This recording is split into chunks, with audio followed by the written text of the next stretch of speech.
Bismillah.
Ya.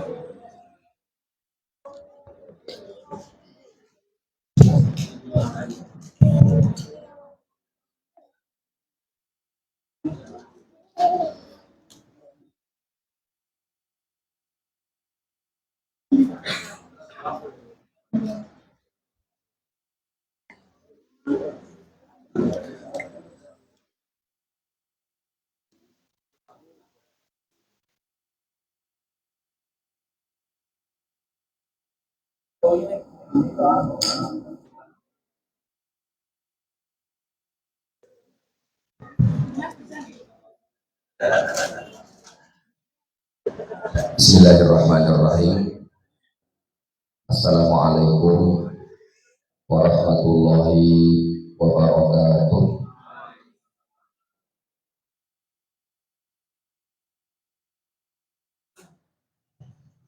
Innal hamdalillah nahmaduhu wa nasta'inuhu wa nastaghfiruh wa na'udzu billahi min shururi anfusina wa min sayyiati a'malina. Man yahdihillahu fala mudilla lahu wa man yudlil fala hadiya lahu. Asyhadu an la ilaha illallah wahdahu la syarika lah wa asyhadu anna Muhammadan abduhu wa rasuluh. Salawatullahi wa salamuhu alaihi wa ala alihi wa ashabihi wa man tabi'ahum bi ihsanin ila yaumiddin. Wa sallama tasliman katsiran. Qala Allah ta'ala fi kitabihil karim, ya ayyuhalladzina amanu taqullaha haqqa tuqatih wa la tamutunna illa wa antum muslimun.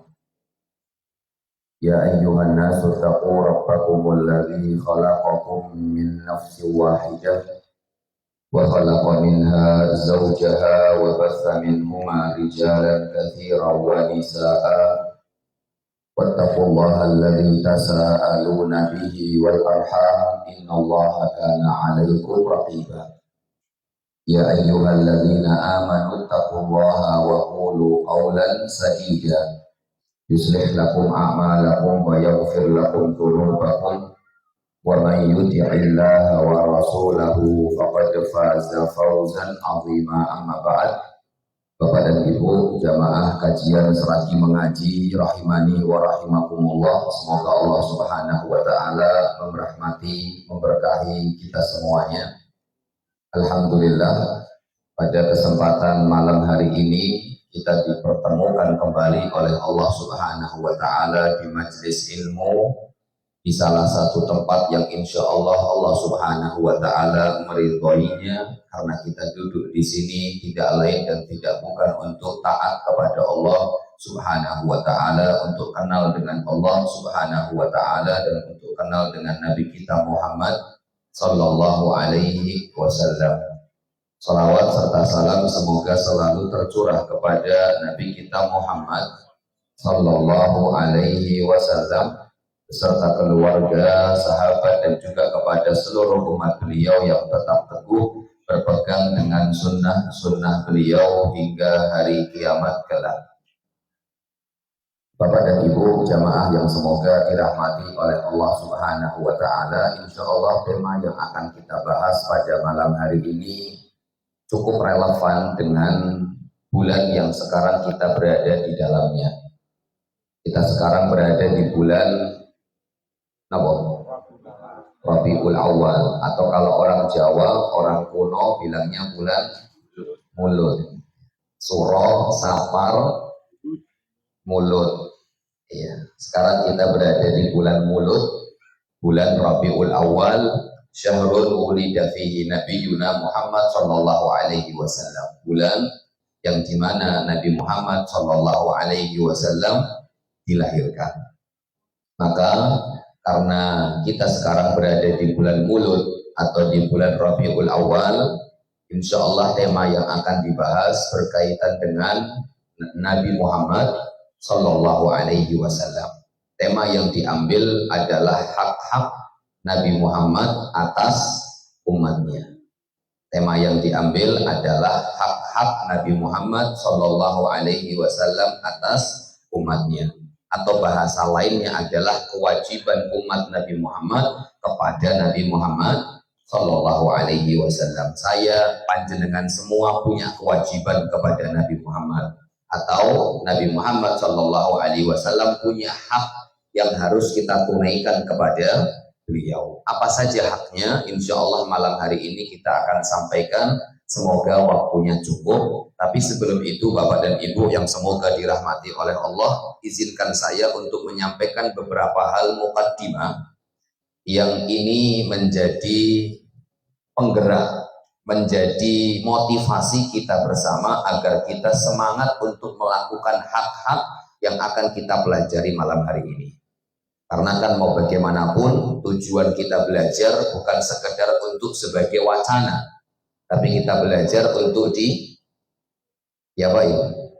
diamalkan. Kata para ulama, zakatul ilmi al-amal. Zakatnya ilmu itu adalah beramal. Allah Subhanahu wa taala menjanjikan surga di dalam banyak ayat dalam Al-Qur'an. Tapi kata Allah, jazaa'an bima kanu ya'malun. Surga itu kata Allah Subhanahu wa taala disiapkan oleh Allah Subhanahu wa taala untuk orang-orang yang beramal. Fala ta'lamu nafsum ma ukhfiya lahum min qurrati a'yun jazaa'an bima kanu ya'malun, kata Allah. Surga itu adalah kenikmatan yang tidak ada orang yang tahu keindahannya, kenikmatannya, kedahsyatannya, tidak ada satupun jiwa yang tahu. Itu semua kata Allah Subhanahu wa taala disiapkan sebagai balasan untuk orang-orang yang beramal. Jadi tujuan kita belajar di sini atau di masjid-masjid yang lain tentu bukan sekedar untuk sebagai wacana saja, untuk sebagai tambahan ilmu saja, enggak, tapi harapannya agar kita mengetahuinya, kemudian kita mengamalkannya. Bapak dan jamaah yang semoga dirahmati oleh Allah, jadi malam hari ini kita akan tahu hak-hak Nabi Muhammad SAW, kemudian kita pun juga akan mengamalkan hak-hak tersebut. Tapi sebelum saya ingin sampaikan tentang hak-hak Nabi Muhammad SAW, saya ingin sampaikan beberapa hadis. Saya ingin sampaikan beberapa riwayat dari Nabi Muhammad SAW tentang bagaimana sayangnya Nabi Muhammad kepada saya, kepada panjenengan semua. Saya ingin sampaikan beberapa hadis, beberapa riwayat dari Nabi Muhammad SAW yang menunjukkan bahwasanya Nabi Muhammad itu sayang sekali dengan saya dan Nabi Muhammad itu sayang sekali dengan Bapak Ibu semuanya. Yang pertama,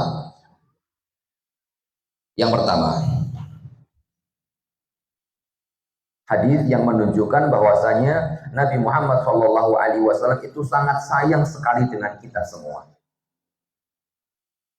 Hadis ini sahih, disahihkan oleh Syekh Al-Albani rahimahullahu ta'ala.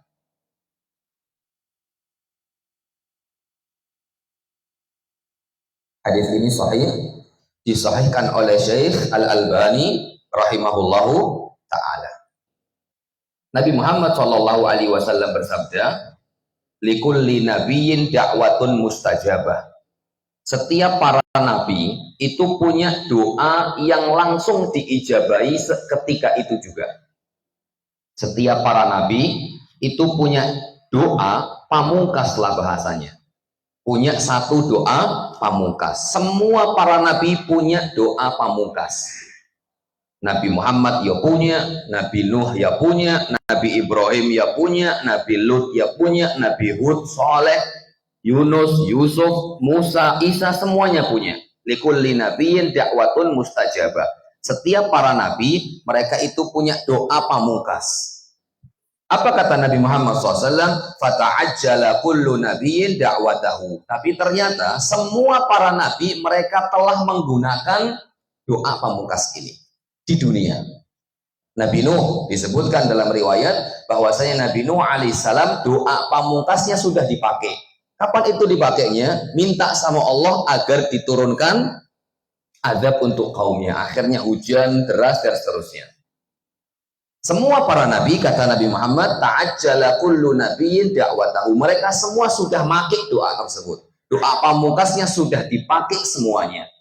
Nabi Nuh, Nabi Musa, Nabi Isa, Yunus, Yusuf, semuanya sudah dipakai.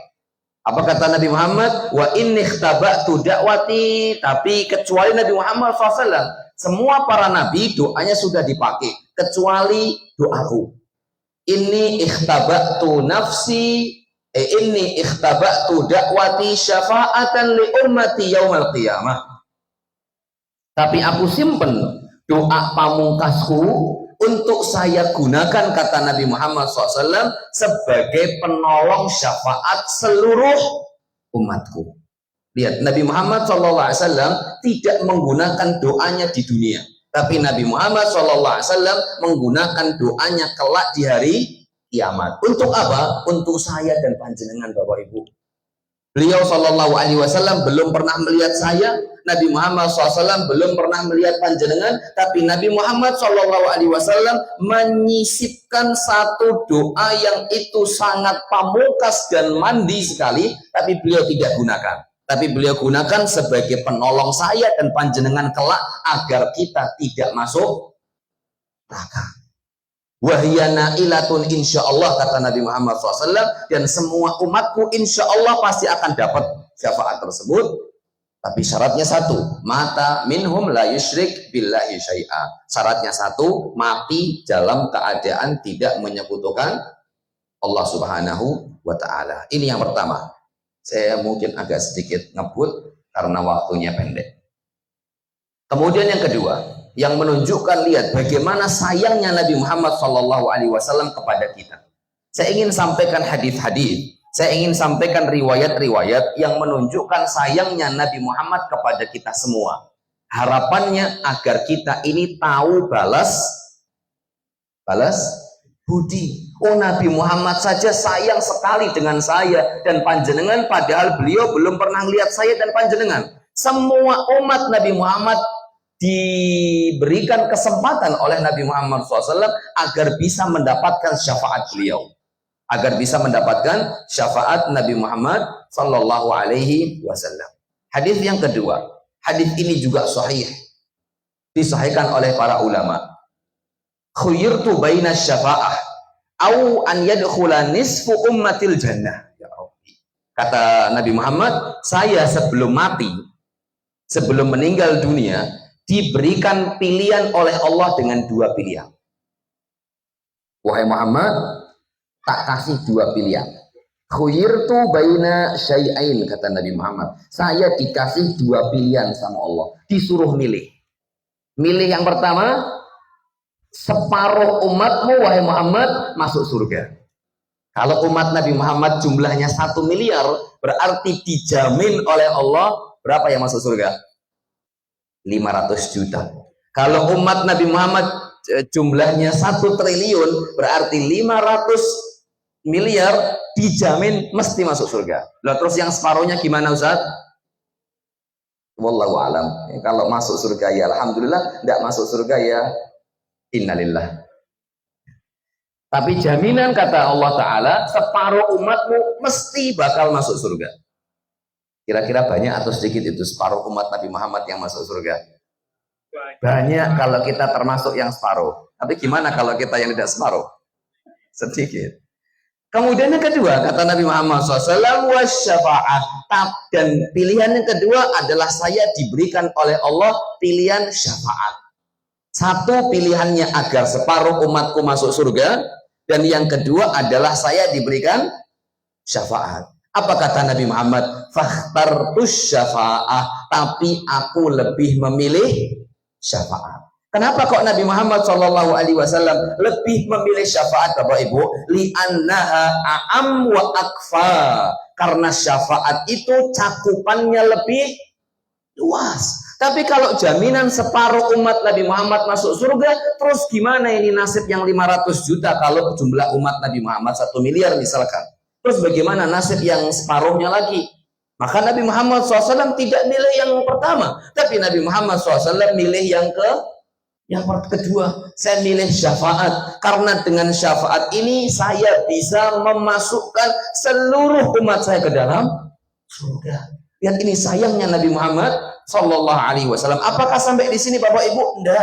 Lihat nih, Nabi Muhammad Sallallahu Alaihi Wasallam melanjutkan lagi. Beliau mengatakan, amma innaha laisat lil mu'minina al muttaqin. Syafaat Nabi Muhammad Shallallahu Alaihi Wasallam bukan sekedar untuk orang yang beriman dan orang yang bertakwa saja. Oke, saya ulangi. Nabi Muhammad SAW diberikan berapa pilihan tadi? 2. Pilihan pertama, separuh umatnya masuk surga, betul ya?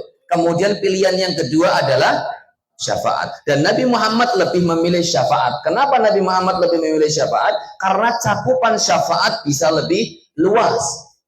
Harapannya semua umat Nabi Muhammad bisa masuk surga. Mungkin akan terbetik dalam benak, mungkin syafaat Nabi Muhammad itu hanya diraih untuk orang-orang yang baik, soleh, manut, taat, dan seterusnya. Apa kata Nabi Muhammad? Bal innaha laisat lil muttaqinal mu'minin. Sesungguhnya syafaatku, kata Nabi Muhammad, bukan sekedar untuk orang yang beriman dan bertakwa saja. Walakinnaha lil muznibinal khati'inal mutalawwithin. Akan tetapi syafaat Nabi Muhammad SAW itu juga diberikan kepada pendosa. Al-khati'in, orang yang banyak maksiat. Al-mutalawwithin, orang yang kotor dengan dosa dan maksiat. Lihat Bapak Ibu, jamaah yang semoga dirahmati oleh Allah Subhanahu wa taala, Nabi Muhammad SAW ingin umatnya yang dosanya banyak biar bisa masuk surga. Nabi Muhammad ingin orang seperti saya yang dosanya banyak seperti ini ingin bisa masuk surga. Tapi kalau Nabi Muhammad dijanjikan cuma separuh yang masuk surga, terus otomatis orang yang pendosa, yang banyak maksiat, yang kotor macam-macam, mungkin bisa jadi nggak masuk separuh orang yang dijamin masuk surga. Tapi Nabi Muhammad SAW, karena sayangnya beliau kepada umatnya, beliau masukkan atau beliau jadikan semua umatnya harapannya punya potensi besar untuk bisa masuk ke dalam surga. Sallallahu Alaihi Wasallam. Kemudian yang ketiga, yang menunjukkan bahwasanya sayangnya Nabi Muhammad Shallallahu Alaihi Wasallam, hadis ini juga sahih, disahihkan oleh para ulama. Suatu ketika Aisyah radhiyallahu taala anha datang menemui Rasulullah. Datang Aisyah, kata Aisyah, saya pilih mendekati Nabi Muhammad saat itu ketika wajah Nabi Muhammad sedang bombong. Karena Aisyah datang karena pingin sesuatu. Datang Aisyah, kemudian dempol-dempol Nabi Muhammad. Dempol-dempol itu ngelendotin. Ya seperti istri jenengan lah. Tahu sendiri kalau istri jenengan seperti itu berarti ada maunya. Iya, minta emas. Oke, didekati Nabi Muhammad. Kemudian dilendoti Nabi Muhammad. Habis itu Rasulullah SAW ditanya sama Aisyah. Langsung Aisyah bilang, ya Rasulullah, ud'uni. Wahai Rasulullah, ud'ullah li. Mohon maaf. Wahai Rasulullah, wahai suamiku, tolong doakan saya. Aisyah dempol-dempol sama Rasulullah, tahu bahwa suaminya ini Nabi Muhammad yang doanya mesti diijabah. Minta kesempatan, ya Rasulullah, wahai suamiku, tolong saya didoakan.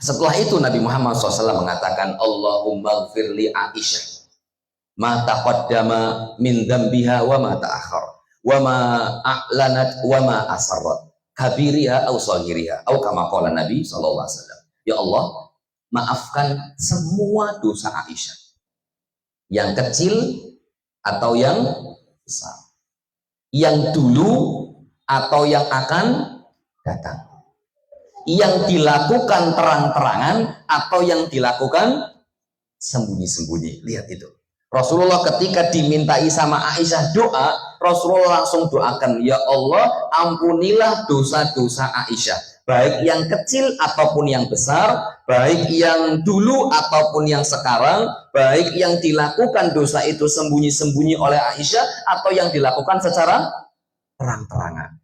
Apa kira-kira ibu-ibu nek jenengan didoakan suami jenengan, dan suami jenengan bukan seperti suami jenengan yang sekarang, tapi Rasul SAW itu gimana rasanya? Wong luar biasa. Aisyah ketika didoakan seperti itu, apa yang terjadi Bapak Ibu? Langsung beliau tersipu malu dan ngelendot di pahanya Rasul SAW. Guyang-guyu gitulah ya, seneng Aisyah.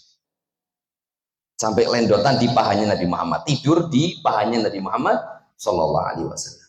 Habis itu Rasulullah tanya, ya Aisyah, ayasurruki du'ai? Wahai Aisyah, kamu senang sama doa saya? Nah, jenengan gimana ditanyain seperti itu? Jenengan senang sama doa itu? Yo jelas. Didoakan sama Nabi Muhammad, kemudian doanya isinya, ya Allah ampuni dosanya Aisyah, dulu atau yang sekarang, yang dilakukan sembunyi-sembunyi atau yang terang-terangan, baik kecil ataupun besar. Senang jenengan Aisyah dengan doa saya. Apa jawaban Aisyah? Aisyah senyum-senyum sambil mengatakan, bala ya Rasulullah, tentu ya Rasulullah, masa saya nggak senang dengan doa yang seperti itu. Lihat jawaban Nabi Muhammad SAW, Bapak Ibu. Kata Nabi Muhammad, beliau mengatakan, wallahi, demi Allah, itu adalah doa yang saya ucapkan untuk umat saya di setiap saya sholat. Demi Allah ya Aisyah, itu adalah doa yang saya ucapkan di setiap saya sholat, bukan untuk Aisyah, tapi untuk siapa? Umat beliau Sallallahu Alaihi Wasallam. Demi Allah wahai Aisyah. Berarti kalau boleh diganti redaksinya, Nabi Muhammad berdoa, Allahumma gfir li ummati, ya Allah ampunilah dosa seluruh umatku, baik yang kecil ataupun yang besar, baik yang dilakukan terang-terangan atau yang dilakukan sembunyi-sembunyi, baik yang dulu ataupun yang sekarang dan yang akan datang. Itu doa Nabi Muhammad untuk kita semua Bapak Ibu jamaah yang semoga dirahmati oleh Allah Subhanahu wa taala. Terakhir, ayat yang terakhir, Rasulullah Shallallahu Alaihi Wasallam setiap kali beliau baca Al-Quran beliau nangis. Di antara tempat dan momentum beliau nangis adalah saat beliau membaca ayat-ayat yang berbicara tentang azab yang Allah turunkan kepada umat-umat kaum nabi-nabi terdahulu. Contoh, disebutkan dalam riwayat Abdullah bin Amr bin Auf, hadis ini rawahu Muslim dan hadis ini sahih. Beliau mengatakan, anna Nabiyya sallallahu alaihi wasallam tala qaulallahi azza wa jalla fi Ibrahim. Suatu ketika Nabi Muhammad sallallahu alaihi wasallam membaca firman Allah di dalam surat Ibrahim. Apa ucapan Nabi Ibrahim? Nabi Ibrahim berdoa, Rabbi innahunna adlalna katsiran minan nas, faman tabi'ani fa innahu minni. Ya Allah, sesungguhnya berhala-berhala itu ya Allah, mereka semua telah menyesatkan kebanyakan manusia ya Allah. Maka siapa saja manusia yang mengikuti aku, maka dia golonganku. Dan siapa saja yang tidak mau taat sama saya, maka dia bukan golonganku. Kata Nabi Ibrahim alaihissalam. Kemudian Nabi Isa juga pernah mengatakan yang Allah nukil dalam Al-Quran. Nabi Isa mengatakan, dan Allah Subhanahu wa taala nukil ucapan Nabi Isa di dalam surat Al-Maidah ayat 118. Apa ucapan Nabi Isa?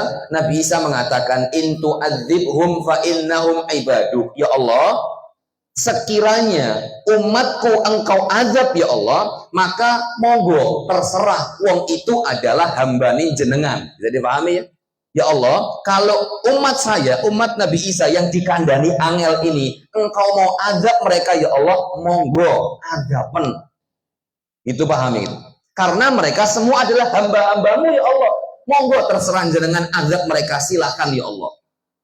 Kemudian kata Nabi Isa melanjutkan, wa in taghfir lahum fa innaka antal azizul hakim. Tapi sekiranya engkau mau mengampuni mereka ya Allah, maka tetap engkau adalah zat yang maha perkasa dan juga zat yang maha bijaksana.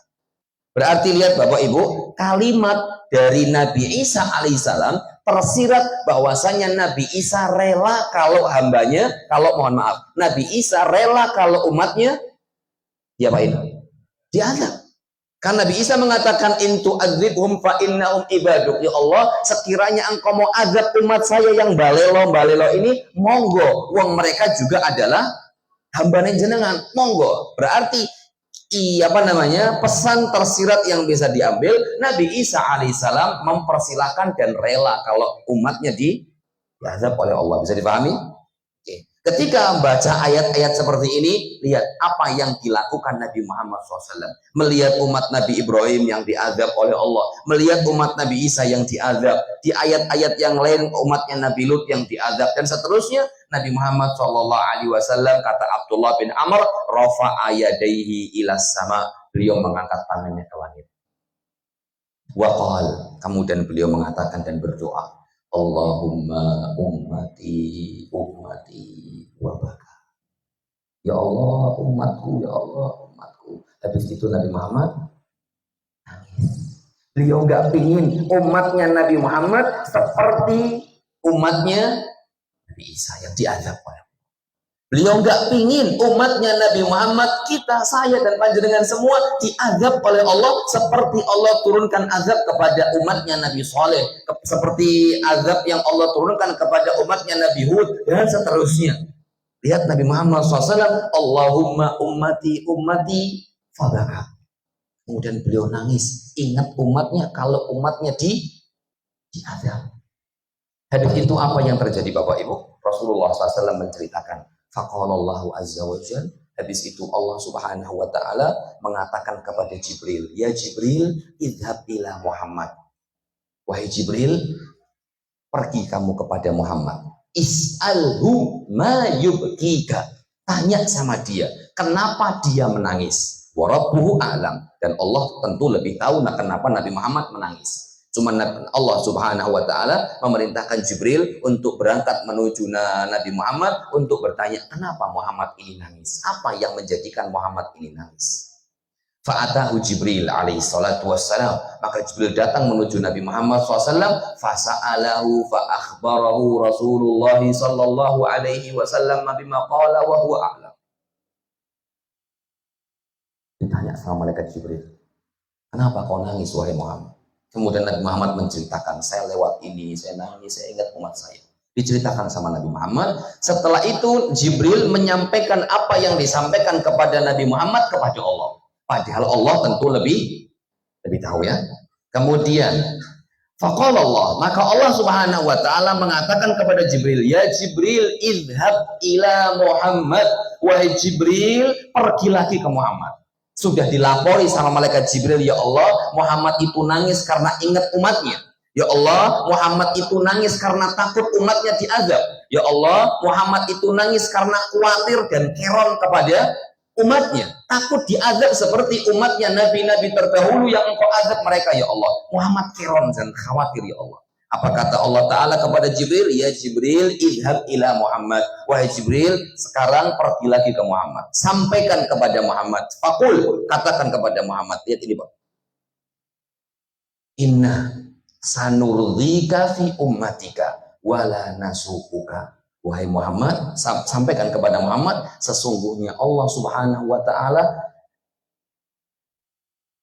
sanurdhika fi ummatika. Sesungguhnya Allah Subhanahu wa Ta'ala ridho terhadap umatmu. Wala nasuuka, dan Allah Subhanahu wa Ta'ala tidak ingin menjadikan kamu sedih karena umat beliau diazab. Lihat ini Bapak Ibu. Nabi Muhammad nangis, minta sama Allah, khawatir sama Allah agar kita jangan diazab. Langsung Allah sampaikan kepada Nabi Muhammad, ya Muhammad, tenang, Allah ridho sama umat. Tenang, kamu nggak akan sedih lagi karena Allah Subhanahu wa Ta'ala tidak akan menjadikan engkau sedih karena kamu khawatir dengan umat. Sallallahu alaihi wasallam. Lihat Bapak Ibu jamaah yang semoga dirahmati oleh Allah Subhanahu wa Ta'ala. Kalau kita lihat sejarah para nabi terdahulu, nabinya masih hidup, tapi Allah juga banyak yang menurunkan azab kepada umatnya. Nabi Lut masih hidup, Allah turunkan azab. Nabi Nuh masih hidup, Allah turunkan azab. Nabi siapa lagi? Hampir semuanya, hampir semua para nabi, nabinya masih hidup, Allah turunkan azab. Tapi tidak dengan Nabi kita Muhammad Sallallahu Alaihi Wasallam. Allah tidak mau Nabi Muhammad sedih melihat umatnya diazab. Sebengis, sebejat apapun umat Nabi Muhammad, Allah tidak akan mengazab mereka. Bukan karena mereka tidak pantas untuk diazab, tapi Allah tidak ingin melihat nabinya sedih. Sallallahu Alaihi Wasallam. Lihat seperti ini sayangnya Nabi Muhammad kepada kita Bapak Ibu jamaah yang semoga dirahmati oleh Allah Subhanahu wa Ta'ala. Terus kalau kita nggak mau melakukan kewajiban kepada Nabi Muhammad, beliau punya hak dan kita tidak tunaikan hak tersebut, maka sungguh kita termasuk orang yang sangat kurang tahu balas budi. Bapak dan jamaah yang semoga dirahmati oleh Allah, maka insya Allah di waktu yang singkat ini kita akan belajar tentang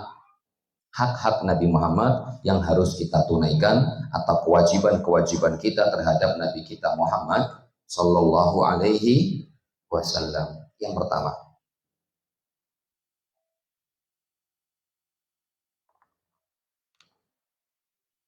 al-imanu shadiq bihi subhanahu wa ta'ala wa tasdiquhu fima ata bihi. Yang pertama dan yang paling utama adalah beriman kepada Nabi Muhammad Sallallahu Alaihi Wasallam. Beriman kepada Nabi Muhammad Sallallahu Alaihi Wasallam dan mempercayai semua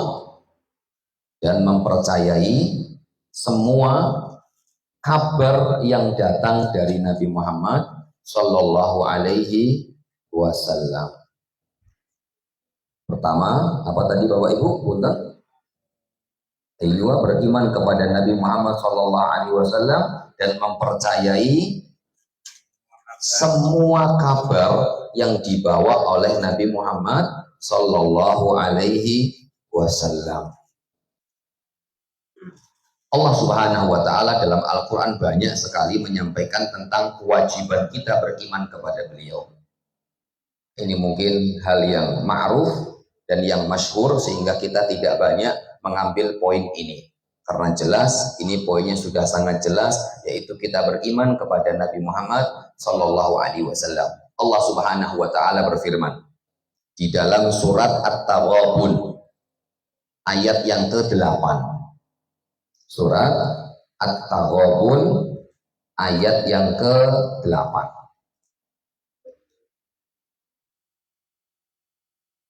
Dan yang kedua, surat Al-A'raf ayat 158.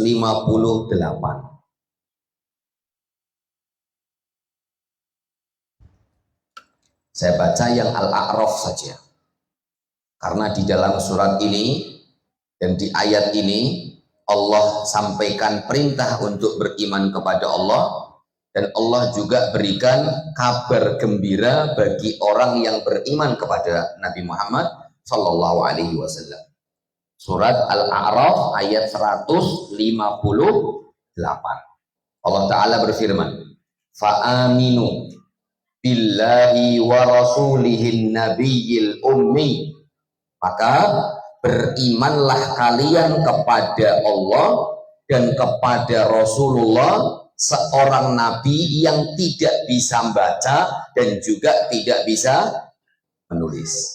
Ini perintah dari Allah Subhanahu wa taala agar saya dan panjenengan semua beriman kepada Allah dan Nabi Muhammad. Maka Bapak Ibu yang semoga dirahmati oleh Allah, dalam masalah fikih, usul fikih disebutkan semua perintah dalam Al-Qur'an dan semua perintah dalam hadis Nabi Muhammad itu memberikan faedah kewajiban. Kalau Allah memerintahkan sesuatu, berarti sesuatu itu hukumnya adalah wajib. Wa aqimus sholah, tegakkanlah sholat, berarti sholat hukumnya wajib. Wa atuz zakah, dan tunaikanlah zakat, maka zakat hukumnya wajib. Sama dalam ayat ini Allah berfirman, fa aminu billahi wa rasulih, dan berimanlah kalian kepada Allah dan berimanlah kalian kepada Rasulullah. Maka hukum beriman kepada Allah dan Rasulnya adalah wajib. Jelas insya Allah. Kemudian di akhir ayat ini Allah menyampaikan, wattabi'uhu la'allakum tahtadun, dan ikutilah Muhammad Sallallahu Alaihi Wasallam agar kalian semua mendapatkan petunjuk. Selamat dunia akhirat, kuncinya ikut sama Nabi Muhammad SAW. Bapak Ibu jamaah yang semoga dirahmati oleh Allah, Nabi Muhammad sendiri menyampaikan dalam hadis yang insya Allah panjenengan sering mendengarnya. Beliau mengatakan, taraktu fikum syai'ain, taraktu fikum amrain, lan tadhillu in tamassaktum bihima. Saya mati, kata Nabi Muhammad, dan saya tinggalkan kepada kalian semua dua perkara. Kalau kalian berpegang teguh dengan dua perkara ini, maka kalian tidak akan tersesat selama-lamanya. Kalian nggak bakal sengsara selama-lamanya. Yang pertama adalah Al-Quran, dan yang kedua adalah sunnah dan hadis Nabi Muhammad Sallallahu Alaihi Wasallam. Nabi Muhammad SAW juga menyampaikan, beliau bersabda dalam hadis yang sahih, dan ini wasiat perpisahan Nabi Muhammad Sallallahu Alaihi Wasallam. Beliau mengatakan, fa innahu man ya'ish minkum ba'di fasayara ikhtilafan katsira. Siapa saja yang masih dapat umur panjang setelah saya meninggal dunia, maka dia akan melihat perselisihan yang banyak. A ngomong ini, B ngomong itu, C ngomong ini, D ngomong itu, bingung. A ngomong hukumnya ini gini, B ngomong hukumnya itu gitu, C ngomong hukumnya bingung. Fa innahu man ya'ish minkum ba'di, siapa saja yang masih hidup panjang setelah saya meninggal dunia, maka dia akan melihat perselisihan yang sangat banyak. Apa yang diberikan oleh Nabi Muhammad berupa solusi? Beliau mengatakan, fa'alaikum bisunnati wa sunnatil khulafa'ir rasyidin al-mahdiyyin min ba'di. Maka peganglah sunnah Nabi Muhammad dan peganglah sunnah para khulafa'ur rasyidin, Abu Bakar, Umar, Utsman, Ali radhiyallahu taala anhum ajmain. Abdu 'alaiha bin nawajid. Gigit sunnah Nabi Muhammad dengan gigi geraham. Berarti gigi geraham ini gigitnya kencang sekali, jangan dilepas. Ini kata Nabi Muhammad Sallallahu Alaihi Wasallam. Ini yang pertama Bapak Ibu yang semoga dirahmati oleh Allah Subhanahu wa taala. Apa tadi? Beriman kepada Nabi Muhammad Sallallahu Alaihi Wasallam. Dan Nabi Muhammad dan Allah Subhanahu wa taala memerintahkan kita untuk beriman kepada beliau. Allah menyampaikan kabar gembira bagi yang beriman kepada beliau, dan Allah mengancam bagi orang yang tidak beriman kepada beliau Sallallahu Alaihi Wasallam. Apa ancamannya? Di antaranya Allah berfirman di dalam surat Al-Fath ayat 13. Surat Al-Fath ayat ke-13. Allah Ta'ala berfirman, wa man lam yu'min billahi wa rasulih, siapa saja yang tidak beriman kepada Allah dan siapa saja yang tidak beriman kepada Nabi Muhammad SAW, fa inna a'tadna lil kafirina sa'ira, maka sesungguhnya kami telah menyiapkan bagi mereka neraka sa'ir. Berarti yang tidak beriman kepada beliau Sallallahu Alaihi Wasallam maka diancam oleh Allah Subhanahu Wa Taala masuk ke dalam neraka. Selesai ini pembahasan yang pertama, yaitu beriman kepada Nabi Muhammad Sallallahu Alaihi Wasallam. Yang kedua, wujubu ta'atihi Sallallahu Alaihi Wasallam. Wajibnya taat kepada Nabi Muhammad sallallahu alaihi wasallam. Wajibnya taat kepada Nabi Muhammad sallallahu alaihi wasallam. Apa yang kedua? Mohon diulangi. Wajibnya taat kepada beliau sallallahu alaihi wasallam. Bapak dan Ibu yang semoga dirahmati oleh Allah. Orang tua, orang yang punya andil besar terhadap kehidupan kita sekarang, terutama ibu. Beliaulah yang membawa kita kemana-mana selama 9 bulan. Ibulah yang setelah kita lahir yang menyusui kita selama 2 tahun. Ibulah yang membesarkan kita sampai sekarang, yang bisa ngajari kita baca, yang ngajari kita bisa ngomong, yang ngajari kita banyak hal, itu adalah ibu. Saya mungkin pernah sampaikan di sini, memang di antara faidah Allah Subhanahu wa taala menjadikan kosakata perempuan itu lebih banyak daripada laki-laki, atau bahasa mudahnya adalah perempuan itu lebih cerewet daripada laki-laki, agar anak-anaknya itu dapat kosakata banyak. Kalau bapak mungkin orangnya simple, jenengan kalau makain pampers anak jenengan, jenengan kalau habis mandiin anak jenengan, ya wis biasa, dinggo wis dinggo, pampers wis dinggo, ya Allah, lucu nemen sih, wis paling gitu sudah, berarti timbang selesai. Tapi kalau ibu, gimana Bu ya? Saya nggak bisa niruin karena saya bukan ibu-ibu. So, ibu itu subhanallah dipampersi sambil diceritain, ya Allah alhamdulillah kok tambah gede, tambah lucu. Pas makein pampers, ya Allah kempolnya ginu-ginu, masya Allah, gitu ya. Pas makein baju, ya Allah lengannya tambah lemu, alhamdulillah, sambil diledo gitu. Muka-muka besok jadi anak sing soleh ya Allah, manut karo ibu, manut karo bapak, ketelok kakak ngamus, gede-gede, kayak gitu. Banyak apa namanya? Kosakatanya memang lebih cerewet, memang fungsinya agar anak itu banyak mendengar. Makanya seorang perempuan, bahasa ilmiahnya kosakata yang keluar dari lisan perempuan itu lebih banyak daripada laki-laki. Saya lupa itu perbandingannya, kalau nggak salah 50-1. 50-1. Kalau laki-laki ngomongnya 1 kata, perempuan berarti bilangnya 50 kata. Ya. Itu kalau laki bahagia. Kalau lagi marah ya 1 kata tok. Pak ingin tuku apa mi? Kalpe. Itu saja. Tapi ini tuku apa? Kalpe. Ya Allah.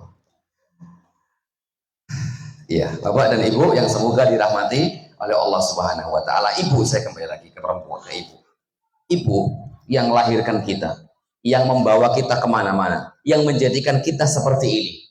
Tetap ketika ibu memerintahkan kita sesuatu yang tidak sesuai dengan Allah dan Rasulnya, kita tidak boleh taat. Sehebat apapun ibu, wa in jahadaka ala an tusyrika bima laisa laka bihi ilmun fala tuti' huma wa sahibhuma fid dunya ma'rufa. Kata Allah, apabila orang tuamu, bapak atau ibumu memerintahkan kepadamu untuk engkau berbuat syirik kepada Allah, maka jangan sekali-kali taat kepada orang tua. Berarti ketaatan kepada ibu itu sifatnya tidak mutlak. Ada kondisi-kondisi tertentu kalau ibunya nyuruh maksiat nggak boleh taat. Tapi berbeda dengan ketaatan kepada Rasul Shallallahu Alaihi Wasallam, ketaatan kepada Nabi Muhammad mutlak. Cocok atau nggak cocok wajib taat. Aduh, nggak cocok saya sama ini, nggak ada.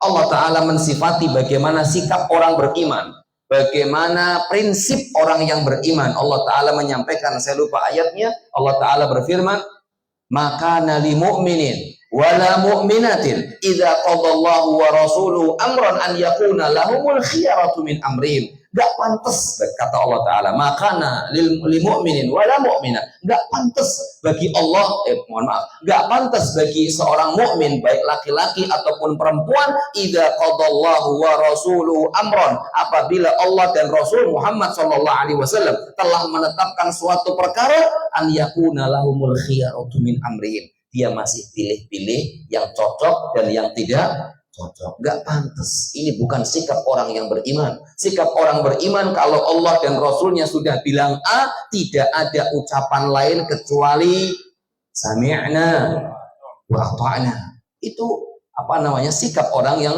beriman kepada Allah. Bukan seperti orang-orang Yahudi. Orang-orang Yahudi mengatakan sami'na wa ata'na. Kami dengar, tapi sorry, kami tolak. Dengar tapi tak tolak, mohon maaf, gak cocok sama hawa nafsu, gak cocok sama ini, sudah gak relevan, seterusnya. Contoh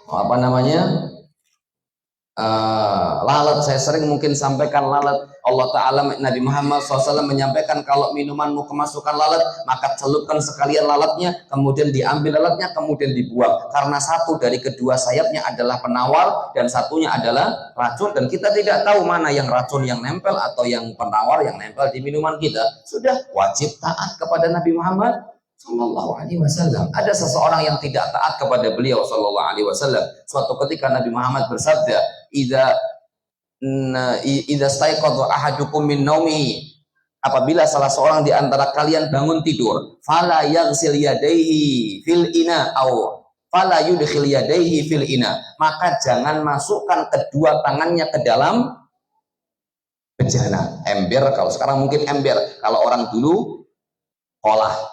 Kalau sekarang mungkin ember, lebih praktis, ngosehinya gampang.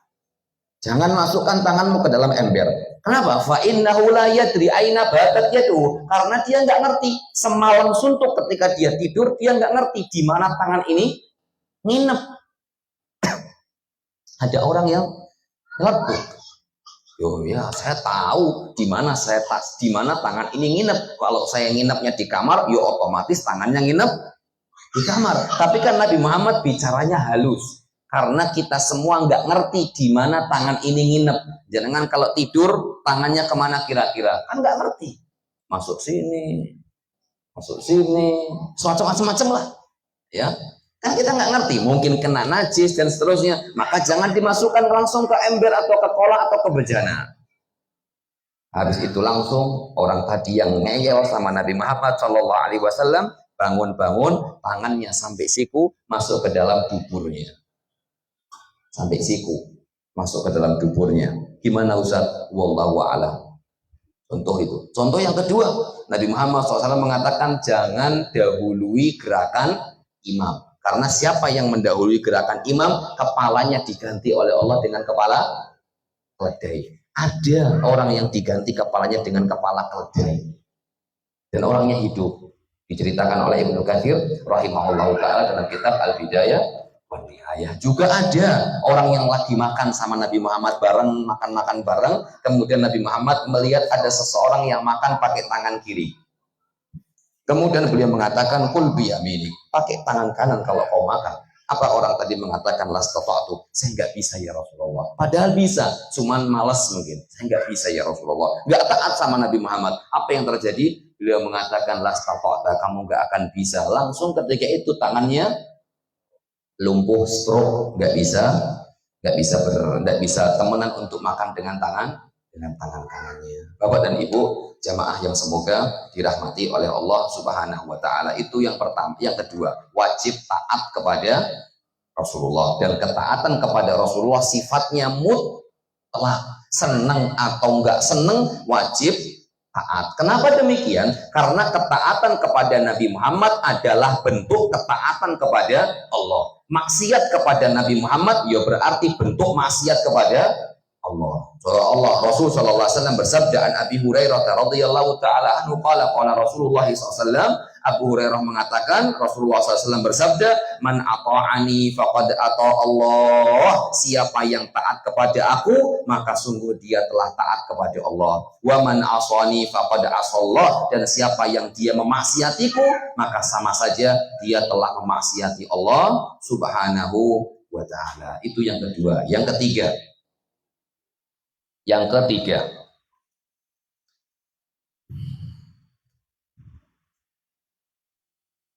ittiba'uhu sallallahu alaihi wasallam wattikhadhuhu qudwatan fi jami'il umur wal iqtida' bihadihi. Mengikuti Nabi Muhammad sallallahu alaihi wasallam dan menjadikan beliau sosok suri tauladan dalam semua perkara, dan ya al-iqtida' bihadihi, mengikuti petunjuk beliau sallallahu alaihi wasallam. Intinya yang ketiga adalah ikut Nabi Muhammad sallallahu alaihi wasallam. Bapak dan Ibu yang semoga dirahmati oleh Allah, saya ingin sebutkan satu ucapan ulama karena waktunya sangat mepet sekali, pembahasannya sangat banyak. Mungkin dilanjutkan pada pertemuan selanjutnya insyaallah ta'ala.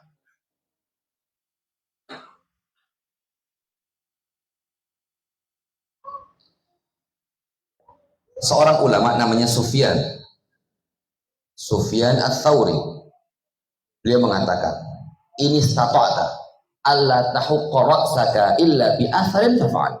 Jika seandainya kamu bisa garuk-garuk atau sisiran, jika seandainya kamu bisa sisiran dengan dalil, maka lakukanlah. Ini stata'ta alla tahukka ra'saka illa bidalil. Jika kamu bisa tidak sisiran kecuali dengan dalil, maka lakukanlah. Bisa dipahami semoga ini. Maksudnya adalah beliau mengajak kita semua dalam masalah sisiran, ngatur biak, mau biak nganan, biak ngiri, biak apa lagi?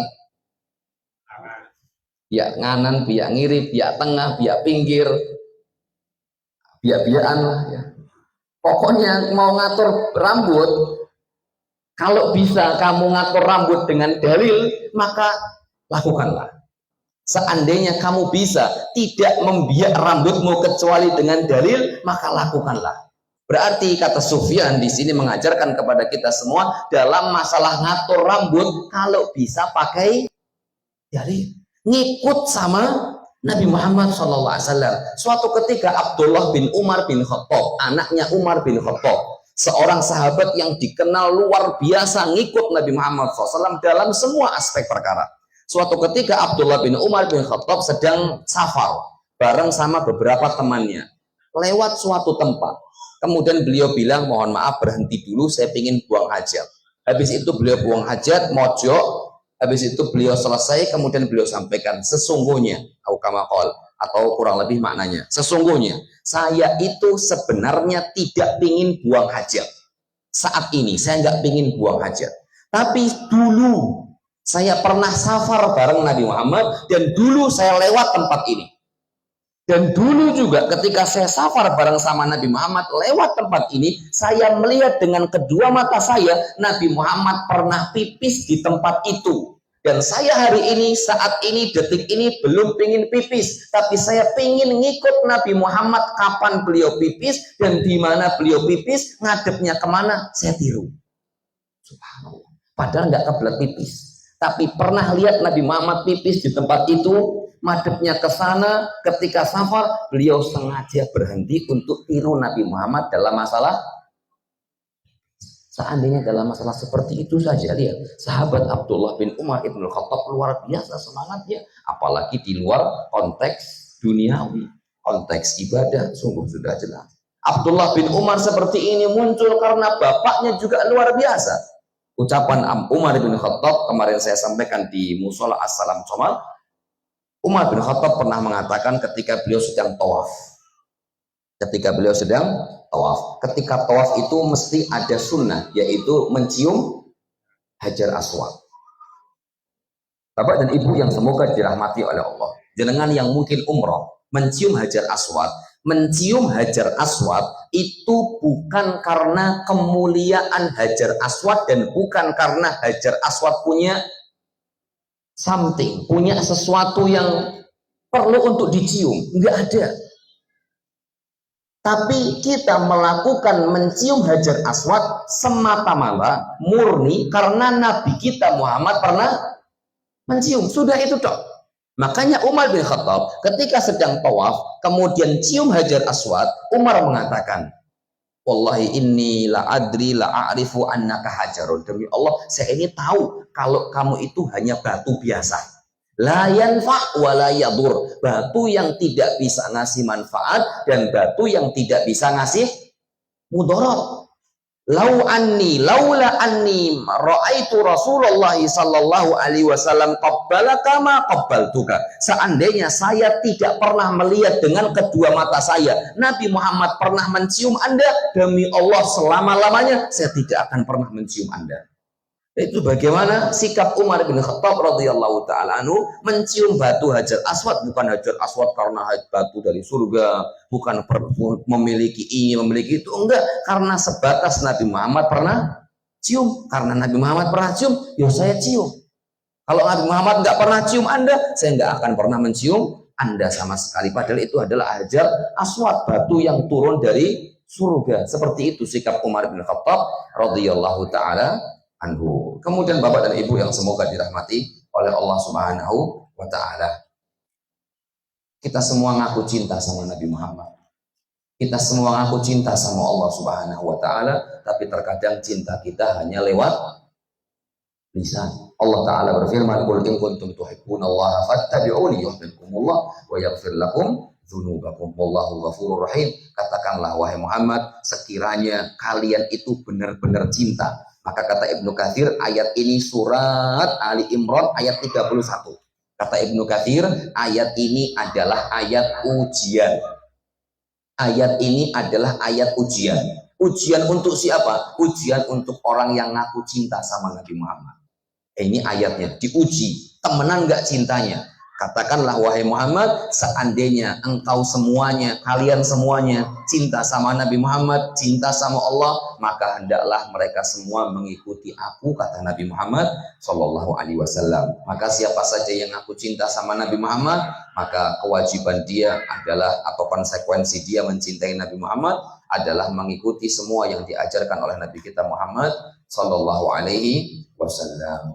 Kemudian yang selanjutnya, yang terakhir adalah banyak-banyak bersolawat kepada beliau Sallallahu Alaihi Wasallam di hari Jumat, kemudian di waktu-waktu yang lain. Secara asal kita disunahkan untuk mengucapkan solawat yang banyak kepada beliau Sallallahu Alaihi Wasallam. Terlebih yang paling sangat ditekankan adalah ketika kita mendengar nama Nabi Muhammad disebut, maka wajib bagi kita semua untuk mengucapkan Sallallahu Alaihi Wasallam. Innallaha wa malaikatahu yusalluna 'alan nabi ya ayyuhalladzina amanu sallu 'alaihi wa sallimu taslima. Hadza wallahu taala ala wa alam bissawab. Ini mungkin yang bisa saya sampaikan, kurang lebihnya mohon maaf. Sebenarnya masih banyak, tapi karena waktu tidak mengizinkan kita untuk banyak bicara banyak, ini yang bisa saya sampaikan. Semoga yang sedikit ini bisa bermanfaat, dan mari kita jadikan momentum seperti ini, momentum untuk kita kembali mengikuti Nabi Muhammad Sallallahu Alaihi Wasallam, dan bukan jadikan momentum untuk kita melakukan hal-hal yang tidak pernah dilakukan oleh Nabi kita Muhammad Sallallahu Alaihi Wasallam. Wassallallahu ala nabiyyina Muhammadin wa ala alihi wa sahbihi wa wasallam. Subhanakallahumma bihamdik, asyhadu an la ilaha illa anta, astaghfiruka wa atubu ilaik. Wassalamualaikum warahmatullahi wabarakatuh.